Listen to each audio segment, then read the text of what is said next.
Motorman here. I'm going to do something a little bit different this week. Now, you've seen this car in the background of some of my videos. A lot of people asked me about it and said they'd like to see some more of it. So I'm going to do something I haven't done before. I'm going to do an actual review of the car. Now, there's plenty of reviews of Challengers on YouTube. In fact, I saw one where some kid was doing it, and he looked like he was maybe 19 years old. He should have been reviewing veggie burgers instead of muscle cars. But I'm going to do a walk around in the car. I'm going to tell you about the features that it has, and then we're going to take a ride. Be right back. This is a Challenger TA 392. I'm going to get a close-up of that 392 because it's a beautiful thing. And that means it's 392 cubic inches or 6.4 liters. Puts out 485 horsepower, 475 foot-pounds of torque. And the reason I purchased the TA model was because, first, I like the styling, the fact that you had the blacked out matte black hood, matte black roof, and the trunk. And it also comes with a lower suspension. I think it's a ½ inch lower than the other models. And the wider tires, 275/40 tires, and these are Pirelli P7 summer tires. I think it's like a $500 or $600 option. We're going to look at the sticker in a few minutes, but it was a pretty expensive option, and I've checked the price of them. They're pretty expensive tires, so I don't do too many burnouts. In fact, hardly any. So if you're looking for a tire smoke and burnout, you're going to have to find a review of somebody who doesn't actually own the car. This car's only got 2,500 miles on it. It's not a daily driver. It's just something I use whenever I feel like taking a drive or going to a car show. And I love this car because it is a real American muscle car. That means rear wheel drive, excessive amounts of horsepower and torque. And it's a fairly good sized car, unlike the Camaro and the Mustang, which really have actually turned into what I would call even now a sports car, two-seater sports car, because you can't get anybody in the back seat of the Camaro or the Mustang, at least not somebody you want to have any kind of relationship with. They'll hate you if you stick them back there. This actually has a back seat, and I would compare this more to the late 60s, early 70s mid-size muscle cars, and that's why I call it a muscle car, because it is actually a mid-size car. About the same size as, say, a 1970 GTO, and just slightly smaller than a Corvette RT from 1970 or a Roadrunner. A little bit smaller than the Charger from the 60s. Not the new Charger. The new Charger is about the exact same size, but the best thing I like about this car is it is very close, style-wise, to the original 1970 Challenger. In fact, to me, this looks more like a 70 Cuda than it does the Challenger, but either one of those cars, the Dodge came much closer than Ford did with the Mustang, or Camaro, or Chevy did with the Camaro. This actually looks, in fact, to see really the difference of it, you'd have to have them side by side. And the improvements I think that they've made in styling, much less overhang. That's the area forward of the front tire and the rear tire. Back in the 60s and 70s, cars tended to have an excessive amount of overhang. Now, of course, these cars now have to comply with all kinds of government regulations, and that makes it very difficult to make a car to look exactly the way it did originally in the 60s and 70s. So I think Dodge did an amazing job with the styling. And initially I was thinking about getting the Track Pack Shaker model, but that doesn't come with the wider tires and the lowered suspension.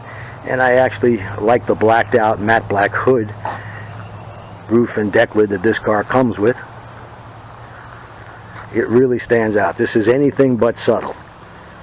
And of course up front here we actually have two of the headlights. The inside headlights are open, so air goes through from not only the hood scoop but from the headlights into the air filter. And boy, when you step on the gas, it sounds beautiful, not just from the exhaust but from the motor itself. I'm going to open the hood now, show you underneath. And here's the heart of the beast. I think they did a nice job of styling the underhood area. A lot of plastic here. Yes, this valve cover right here, they're actually plastic, but they look very good. And here's the giant air filter, cold air. As I said, the air is coming in not just from the hood scoop, but from the headlights as well. And once again, that's 485 horsepower, 475 foot-pounds of torque. That's more than anything you could get back in the 60s and 70s. 1970 Challenger, even with the 426 Hemi, was putting out 425 horsepower. And they were measuring it a little bit different back then. They were measuring horsepower and torque without any accessories. In other words, the motor just sitting on a stand. Actual horsepower, if you would rate the older 1970 Challenger compared to what it is today, the 426 Hemi actually put out somewhere around 370 horsepower or so. Maybe more. There's people I'm sure will argue about that, but some even say it was underrated. But I know as they came out of the showroom, the Hemis, they weren't the fastest of the Mopars. The 440s with the 4-barrel carburetor and a rated 390 horsepower, from what I saw on the street, because I lived through that era, the 440 was actually the quicker car. The Hemis, I think, were choked a little bit more with emissions and cast iron manifolds, and of course you could have modified those cars and got a lot of horsepower out of them, well over 500 or 600, and that's why they did so well at NASCAR. Next we'll move on to the trunk, because this car actually has a real trunk. All kinds of room in that trunk. I mean, you could put 2, maybe 3 bodies back there easily. And of course the seats fold down, and that comes in handy. I once took this to a music store. I had to get some PA speakers, and I managed to get both of them back here without even folding down the seat. So there's plenty of room if you play golf. Where I don't, but I'd say you could probably get 3 to 4 sets of golf clubs back here easily. Plenty of room. This is a mid-sized car. In fact, back in 1970 when they came out with this model, it was considerably bigger back then than the equivalent Mustang and Camaro. And now we'll open the door, move over to the interior.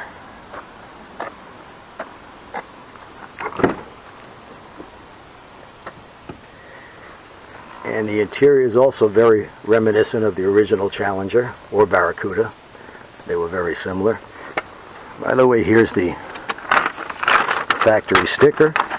Let's see if we could focus on that, and we'll put it up here on the window. This is a fully optioned car.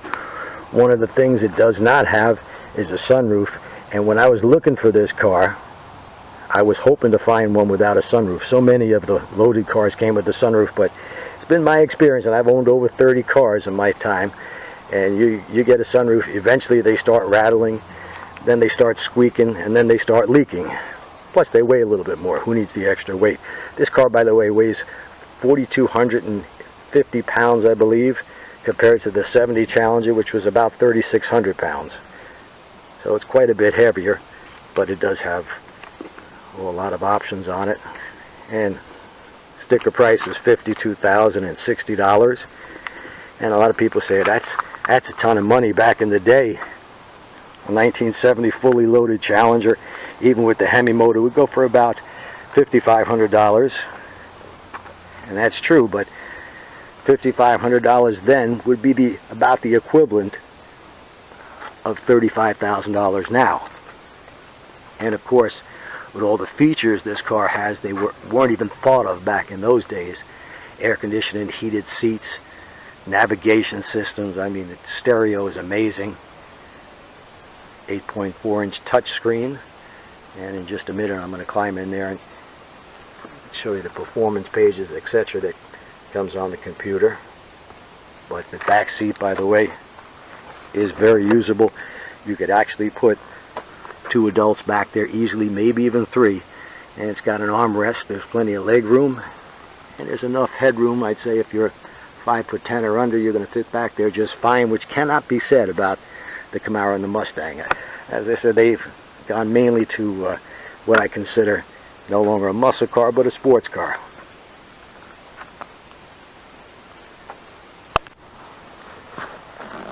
Love the dash in this car. White face gauges. As I said, it looks very similar to the originals, 70 CUDA or Challenger. The seats are outrageously comfortable. It has a leather package. Actually, it's suede and they're power. And if you can't find a comfortable position in this car, well, you won't find it in any one. These seats are the most comfortable car seats I've ever sat in any of the 30-35 cars I've ever had. And here's the driver's view of the dash. Everything is easily seen, the tachometer. And of course this is equipped with the 8-speed automatic transmission. And most of my cars, especially the performance cars I've had, have always been standard shift. But on this car, if you get the 6-speed transmission, you have to pay $1,000 gas guzzler tax. With the automatic transmission, which is a $1,500 option, you don't pay the gas guzzler tax, so you're actually getting an 8-speed automatic transmission, and you're getting it with $500. And that's because the automatic transmissions, I guess, are so efficient these days, and they actually make the car a little bit quicker. Nobody could shift as fast as these new automatics can. I have the same transmission in my Ram truck and haven't had a single problem with it. And this has Sport right here. That's normally where I drive in. Sport mode takes off some of the traction control. You can fully take off the traction control by holding that button in. There's another button right here, shows you how to take it off completely. And this has the Super Track Pack, which has all the different modes, and you can set it pretty much anywhere you care to. It's got launch control as well. Now, I haven't taken this car to the track. I used to do quite a bit of drag racing, but actually with this car you don't have to go to the track. You could find a deserted road. You can get your 0 to 60 in quarter-mile times pretty easily. The sport mode setup and all the things that you could change. Comes in very handy. I have to admit that I don't use it very often. I've got the power steering set to where it's the easiest, because it is doesn't have a whole lot of road feel, and if I put the steering in performance mode, it's a little bit too hard to steer for my taste or my wife, so that's about the only thing I adjust. Keep it in sport mode. Doesn't tighten up the suspension. This is the Bilstein shocks, but it's not an adjustable suspension on the TA model. That's the main difference between this and the SRT. Has adjustable suspension. This does not. It's not adjustable, but it gives a nice firm ride, not too harsh. Handling is excellent. You know, I've heard people say, well, it doesn't handle as well as the new Mustang Shelby 350 and the Z01 Camaros, etc., but this pulls a 93G. That's something unheard of just a few years ago for a car that weighs 4,280 pounds. Very flat, doesn't lean as you go into a corner. I mean, this is an excellent handling and a tremendous compromise between handling and ride, and it is a great car to take a long trip in. And we're about to take a little short trip in just a minute. Alright, here we go. I love driving this car, and just so that you don't think I'm biased or anything, I've had Camaros and Mustangs. I've had probably 4 or 5 Mustangs. Had a 69 Camaro. My best friend had a 70 Z28. So I like all kinds of cars.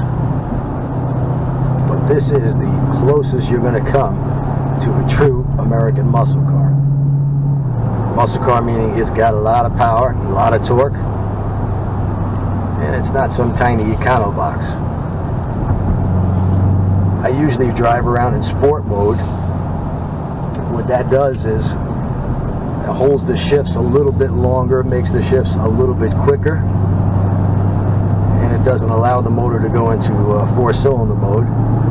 I didn't buy this car for good gas mileage, but I do get around town 17 miles to the gallon, and out on the highway, I took a trip. In fact, when I went to pick up my 2019 Road King, took this up there, average speed probably around 70, 75 miles an hour, got 25 miles to a gallon. That's phenomenal compared to the heyday of muscle cars. In 1970, if you had a 440 or a 426 Hemi around town, you were getting 6, 7 miles to the gallon if you took it easy, and maybe 10 miles to the gallon out on the road. We've come a long way since then, but back then they had a lot. The gearing would be, you'd have a 456 rear end to give you more takeoff from a standstill. Those were really single-purpose cars to go fast in a straight line. The handling was kind of poor, and just the opposite with the newer muscle cars and this particular car. As I said, I know that Mustangs and the Camaros handle just a little bit better, but I don't plan on going road racing with it, and you're not going to get anywhere near the car's limits out on the street. At least if you want to stay out of jail, you're not going to. And here in Florida, we have very few winding roads, so that's not a big priority for me. And I know I could have got the Demon or the Hellcat. I just, call me old-fashioned, but I don't trust superchargers. I plan on keeping this car for quite a while, and 485 horsepower is plenty. As an example, here we go.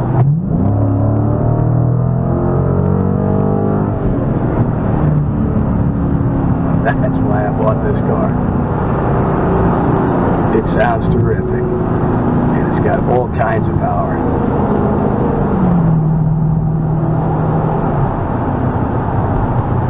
It's not a Prius. I saw somebody review one of these cars, and I'm thinking to myself, this kid's like 20 years old. He wouldn't know a muscle car from a veggie burger. Why did they even do that? But, you can put anything you want on YouTube. And by the way, I've got 2,577 miles on this car. It has been perfect from the day I got it. Never had it back at the dealership. Did the first oil change at 1,000 miles, did it by myself. Holds quite a bit of oil, I think it's 10 quarts. But not a single rattle or squeak. The old days, back in the 70s, they say Chrysler cars were known for their superiority of inferiority. In other words, they were the worst. Ford and Chevy were not that good. Were pretty bad, but Chrysler cars were known for being even worse. I had a friend who had a 340 Cuda, and it was a 4-speed, and every once in a while he'd shift it hard, and the shifter would come off in his hand. The bolts used to loosen up, and you were able to stick it back in there. But, stuff like that just doesn't happen anymore.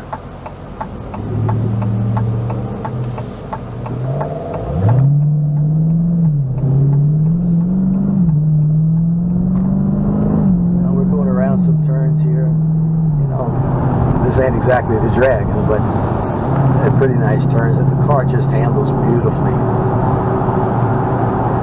Especially when you consider it weighs 4,200 pounds. Back in 70, I think a Challenger with the Hemi or the 440 was weighing in at about 3,600, a little bit more. But today you've got the 5-mile-an-hour bumpers. You've got airbags all over the place.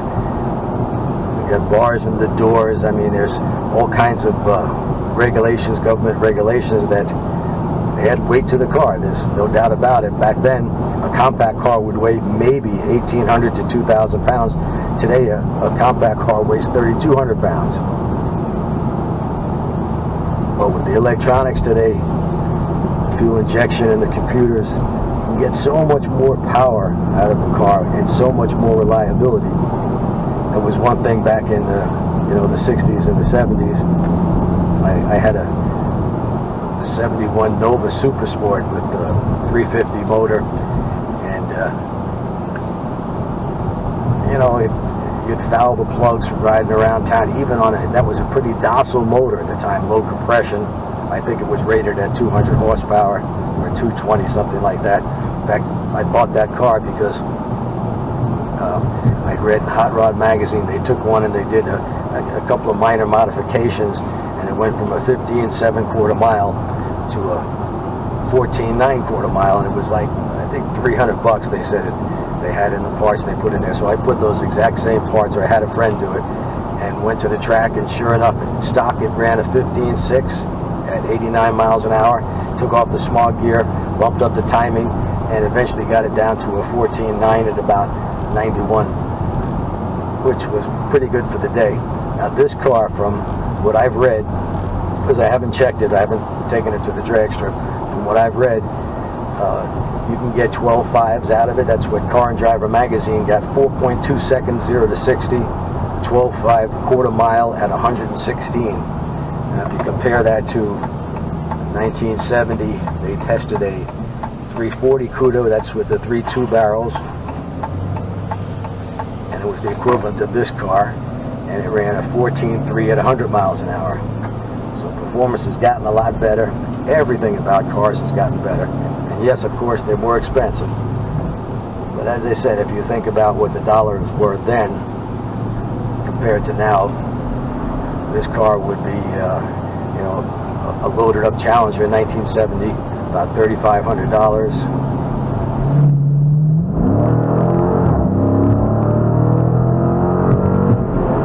Passing power is phenomenal.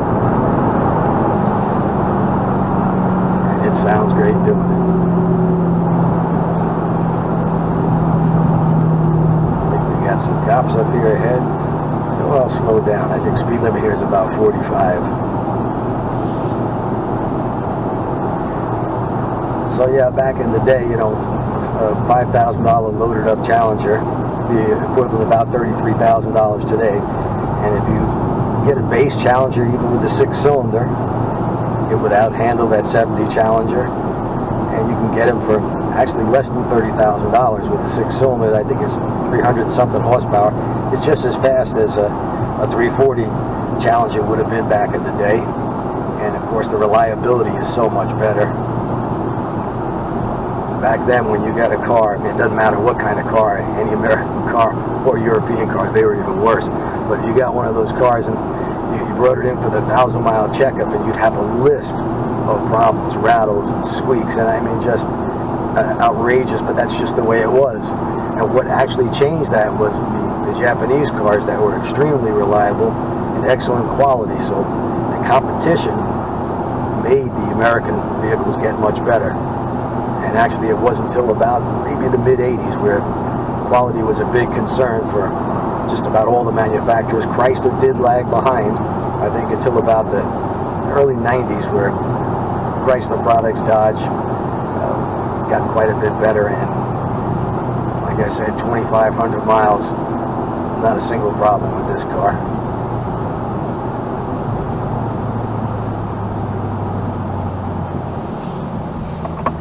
Give you a little bit, since I lived through the era of muscle cars. I told you I was going to give you some history on it because I know what I'm talking about.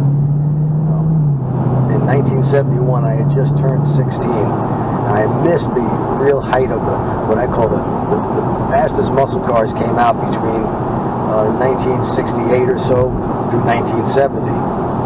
1970 being really the big year, especially for General Motors.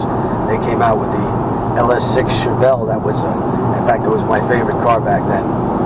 454 cubic inch motor, 450 horsepower, 500 foot-pounds of torque it was rated at, and they were just an animal. A friend of mine had one of those.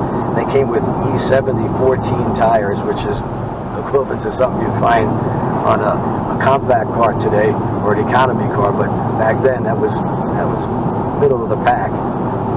And with that power and that torque, it was way too much for the tires. That was the main thing holding back muscle cars from getting really good quarter-mile times back in the day. I think Car and Driver tested that. And Car and Driver magazine, by the way, they don't mess around with tire pressure, or they do a little bit of tire spin to get it up into the proper torque and take off.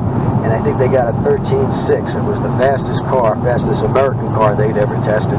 13.6 at about 104, 105 miles an hour.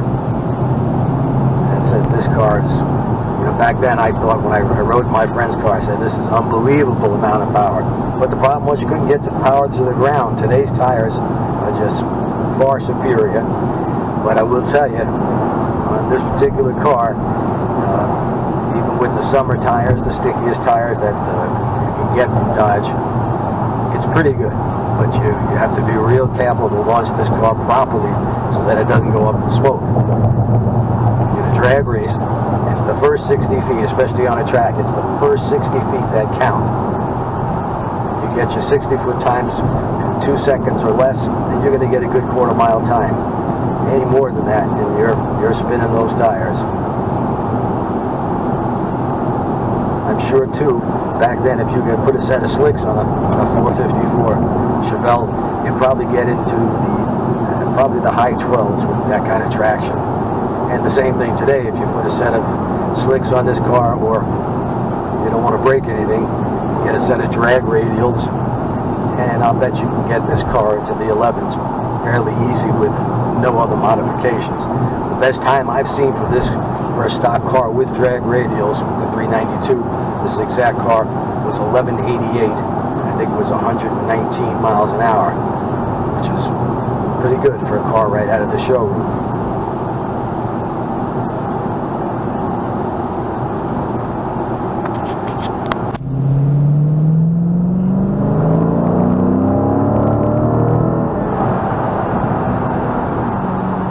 In 1970, I was 15 years old, and we lived in an apartment in a little town in Westchester County called Eastchester.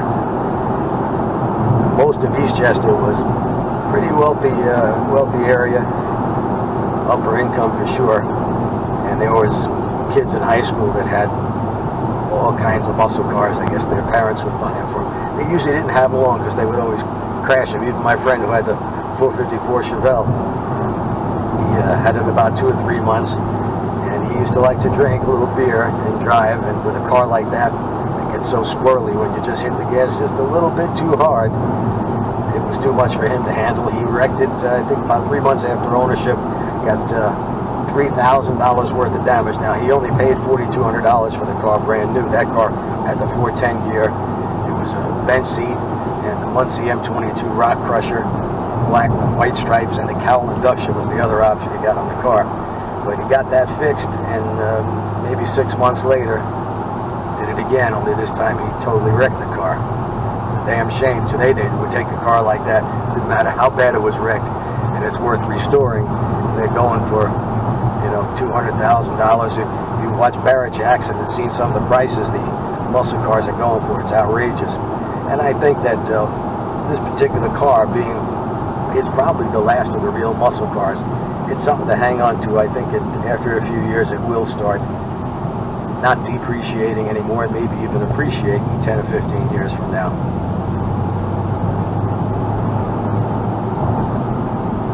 Well, when we lived in Eastchester, we had an apartment. We were up on, I think, the 3rd or 4th floor. And when I looked out my bedroom window, you could see Post Road, which is Route 1, US 1.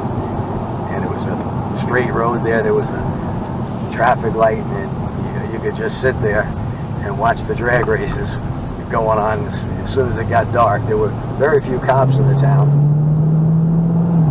and the most popular cars back then, at least in the town that I lived in, were the General Motors cars, Nova 396, 375 motors, and the Chevelles and Camaros, and the Z28 Camaro back in '69 had a 302 motor. In fact, they made that motor so that it would be, I think the word is modulated, so they could race in Trans Am racing. They were 302, I think they rated at 290 horsepower, and they would run high 14s in the quarter mile, but they had no torque as compared to the big block cars. And the same thing with the Challenger TA. That's what it was made for. They only did it that 1 year, but it came with a 340 motor and a handling package that you could get back then. And this is about as close as you can get to the original muscle cars of that era. As I said, the Mustang and the Camaro, they can look a little bit like it, but this is about, I mean, this looks real close to a 1970 Challenger. Those cars, they made them from 1970, I believe, to 1974 was the last year for them. And in 1971, General Motors went to low compression motors. So, and they changed the rating, the horsepower rating, both to appease the insurance companies and because they actually started testing the motors in the cars. And I think the 454 as an example, which was the LS6 motor rated at 450 horsepower in 1970 and 71, it was rated at 390 horsepower. It didn't really lose all that much horsepower from the lower compression, but the different ratings. And then as the years went on, I think Chrysler back then, 1971, was still rating their motors the way they did before. The 426 Hemi was still 425 horsepower. The 440s were 375 with the 4-barrel and 390 horsepower rated with the 6-pack with the 3 2-barrels. By the way, those back then the 3 2-barrels were, you had to be a mechanic to keep that car working properly and running as well. Most people that I knew wanted the 4-barrel 375 horse, and it on the street ran just as well as the 3 2-barrel cars. Same thing with the 340 motor, and the TA back then I think was rated at 290 horsepower, and it really wasn't any faster, at least on the street, than the 4-barrel model, because it was tough keeping those carbs in sync. And of course, as I said, the reliability back then, yeah, you cruising around town, didn't matter what kind of muscle car you had, you'd be fouling the plugs. You had to really wind those cars out to clear the plugs out. A lot of things you don't even think about today. Overheating problems in traffic, especially with the big block cars. Mustangs with the 428 motor, they were notorious for overheating in traffic.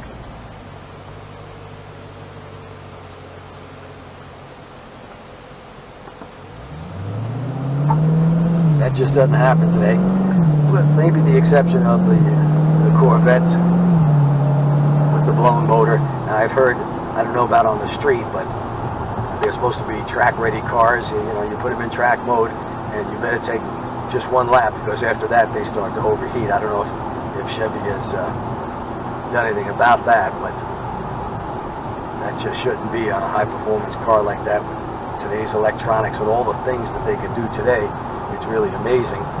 But Chevy, I think, tends to let their customers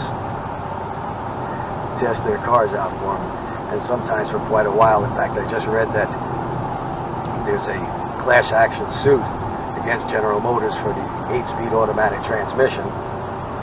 Everybody, they put that in the Corvette, the Cadillac, and the pickup trucks, and all kinds of problems with that transmission.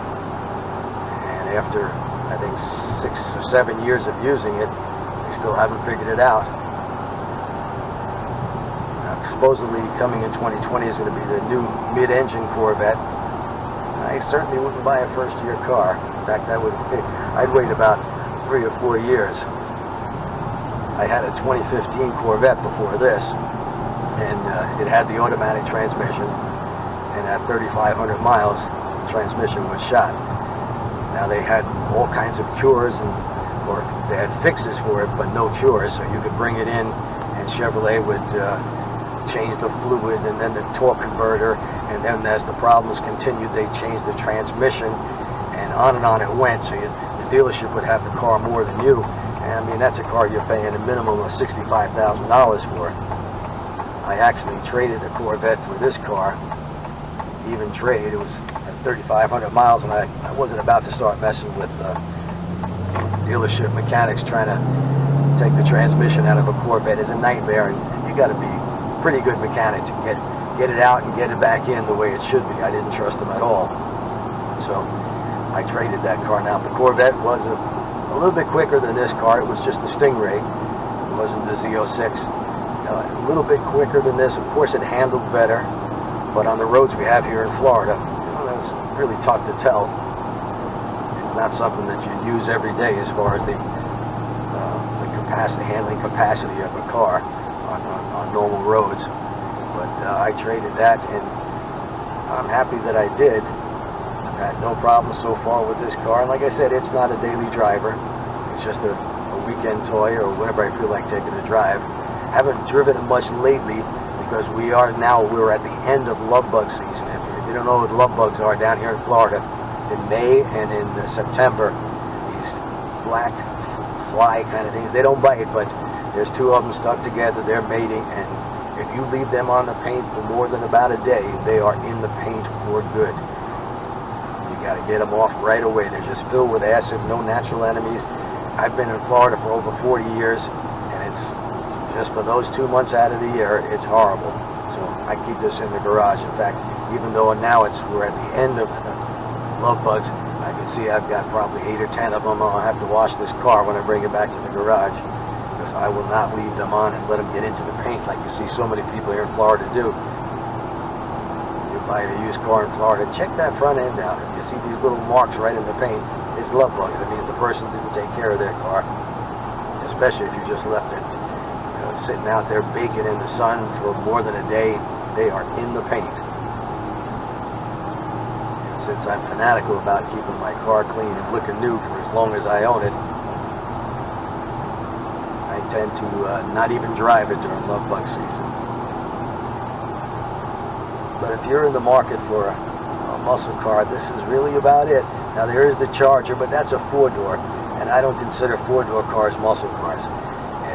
I wish that Dodge had done as good a job making the Charger look like the original 68, 69 Charger that was so popular. And I guess they tried, but to me it just doesn't look right. They should definitely have a 2-door version of that. The Challenger and the Charger built on the same chassis, so, you know, they could have done the same thing with it, but I guess there's a bigger market now for 4-door cars than 2-door coupes. If they had a 2-door version of the Charger that actually looked like the original Charger, I would have preferred that over the Challenger. As far as faults on this car, you know, you'd have to be pretty picky to find a fault with it. It does have a tilting telescopic wheel, and I mean, this is a minor thing. It's electric, and it takes a little bit to get the wheel exactly where you want it. You know, I think it would have been better off with a manual control. I mean, just, you know, half a second you got that wheel tilted and telescoped the way you want it. Here there's a little bit of a delay, and really that's the only thing I can complain about with this car. Gas mileage is excellent as long as you don't know. I mean, you could easily, if you drive hard, get 12 miles to the gallon with this car, but you know, just flooring it every once in a while, driving normally, 17, 18, I think one time I got 20 miles to the gallon. That's using the computer that comes with the car, and I found that to be pretty accurate.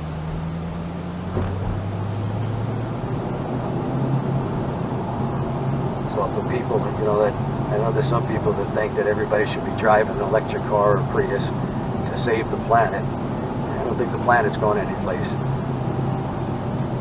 Usually the people that complain the most about saving the planet, politicians who are flying around in private jets and using a fleet of SUVs to cruise around with. You know, so it's just a little bit hypocritical. But that's it. This is my 2018 Challenger TA 392. Love the car. Plan on keeping it for a long time. Now, if you like my review, I hope you give me a thumbs up. Don't forget to hit the subscribe, and if you hit that little bell on the right side of the subscribe, every time I come out with a new video, you'll be notified about it. Till next time.